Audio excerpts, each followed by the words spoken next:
Hello traders, FX Pip Collector here. Today is Monday, April 29th, and this is my analysis of the pound yen, starting on the monthly, working my way down to the 1 hour time frame for the full top-down analysis.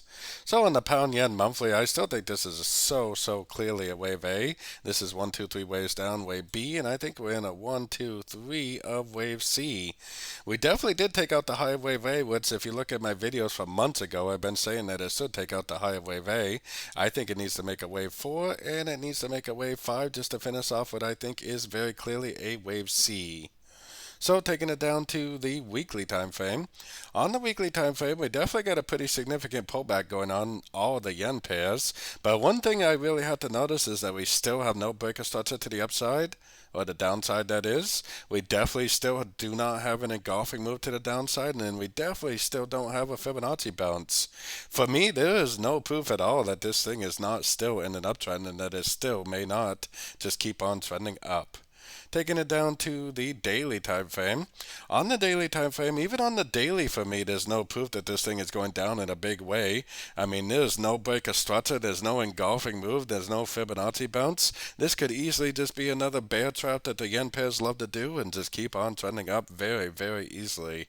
I still think we're in a wave 3. I still think at some point we're going to make a huge wave 4 like I was showing on the monthly that will last most likely 4 to 6 months. I just do not see any evidence as of yet from this current move that this is actually the end of a wave 3 yet.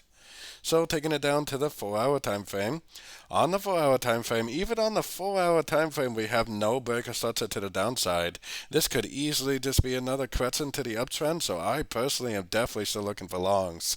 Now if it goes up and makes 3 waves up, impulsive down, then at that point I would say, okay, this is an A, this is a B, or this is a 1 and this is a 2. And at that point I would definitely try to go short, and then if it went down, bounced off a fib level, I would get out of my short and I would go long for the continuation of the uptrend. On the other hand, while I'm short, if it just bounces out the fib level, continues to make lower lows, lower highs, never breaks structure, then I would just stay short and I would enjoy the profit. And I wouldn't know whether it was an A, B, C or 1, 2, 3, but I would make money along the way while I learned what it was. Learn and earn at the same time. Going down to the 1 hour time frame, the fact that we have a rejection of structure and we don't even have a clear break of structure makes me concerned about anybody trying to go short. I honestly wouldn't be surprised if this just actually started drifting up and went all the way up and made a new high. So I personally would be very cautious about shorting. Now on the other hand, if it does go up and instead makes like a 3-way pullback and makes a crescent to this last move down like an A, a B, and a C, that's where I would take my short, and then I would learn and earn at the same time whether this is a wave C or whether this is a wave 3, just like what I was explaining on the higher time frames. We will learn and earn at the same time whether we're looking at an ABC or whether we're looking at a 1, 2, 3, which in my eyes is definitely one of the better ways to go.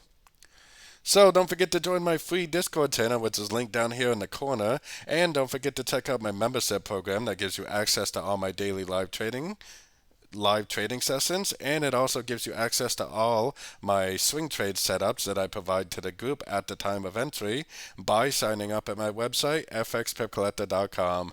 As always, thank you and happy trading.